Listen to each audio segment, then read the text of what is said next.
Welcome to CoreLogic's update on housing market conditions for February 2018. CoreLogic reported further slippage in dwelling values over the first month of 2018, with the national dwelling values recording their second consecutive month-on-month decline. After dwelling values held firm in October and November, they slipped by 1/3 of a percentage point in both December and January to be down 0.7% from their peak. The fall in national dwelling values was broad-based across the capitals, but continues to be led by Sydney, where values were down by almost 1% over the month to be 3.1% lower since their peak back in July last year. Month-on-month falls were recorded across every capital city, except for Brisbane, where values were steady, and Hobart, where dwelling values continued their strong run of growth, surging another 1% higher. Looking at the annual trend in housing performance, the two largest capital cities are the main drivers behind the slowdown. However, most other capitals have also experienced some softer growth conditions over recent months. Sydney's annual rate of growth peaked at 17.1% in May last year and at 13.1% in July for Melbourne.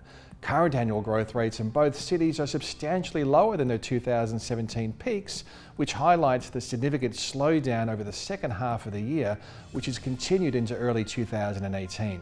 Interestingly, the weakness in the housing market is most concentrated at the higher value end of the market.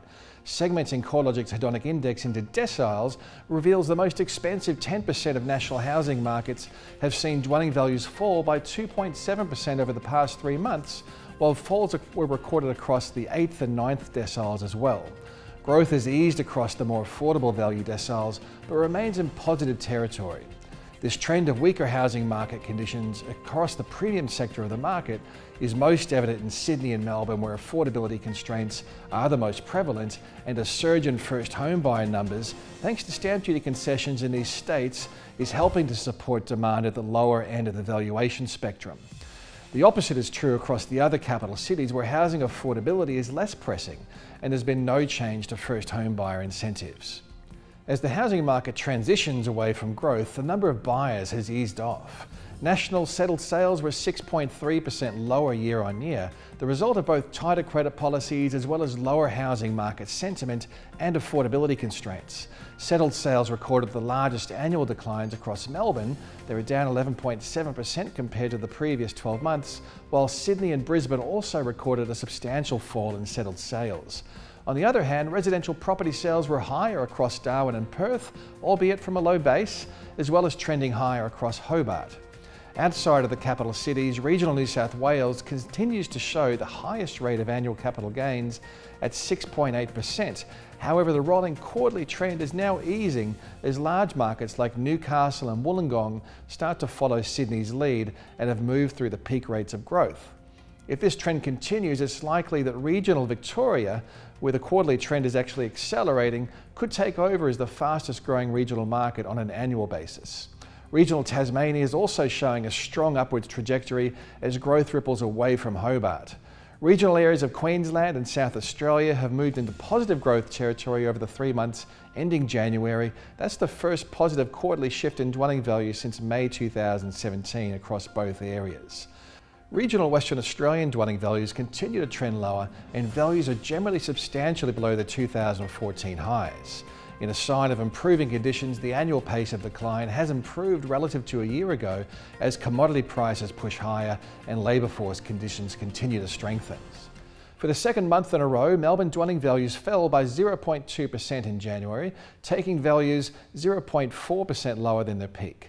After dwelling values surged 59% between February 2012 and November 2017, housing affordability is stretched, although it remains more affordable to buy a dwelling in Melbourne compared with Sydney. Melbourne continues to benefit from very strong net overseas and interstate migration, which should help to support housing demand.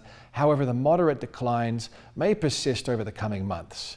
With the recent slip in dwelling values against gradually rising rents, Melbourne rental yields have marginally lifted from their record low base, but remain the lowest of any capital city. The housing market goes a bit quiet in January, with overall transactional volumes dropping by about 25% between December and January. With this in mind, getting a firm reading on the housing market will become more straightforward as we progress through February. While dwelling values are now easing both at a macro level and across several of the capital cities, it's clear that Australian housing values aren't falling off a cliff. National dwelling values are down by just 0.7% over the past 4 months, after increasing by 41% during the growth phase. Strong jobs growth, falling unemployment, high migration levels and low mortgage rates will, in our opinion at least, help to support a soft landing in the housing market.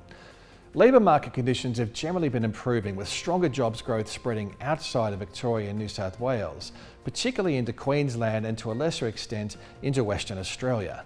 Stronger labour markets are likely to help drive confidence and support mortgage demand.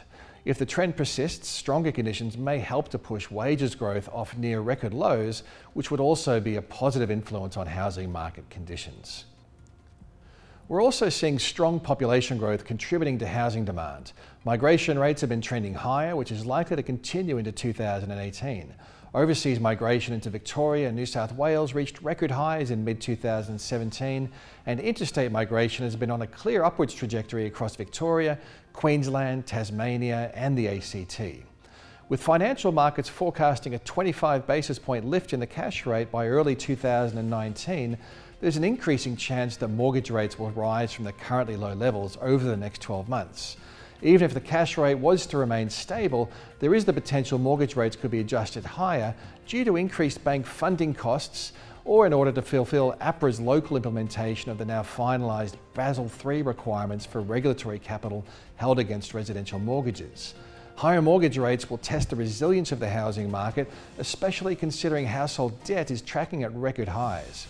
However, the likelihood of mortgage rates moving substantially higher remains low.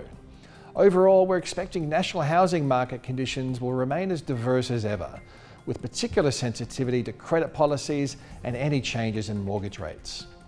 If you'd like to take a deeper dive on housing market conditions and statistics, there's plenty more to be found at CoreLogic's website, located at www.corelogic.com.au.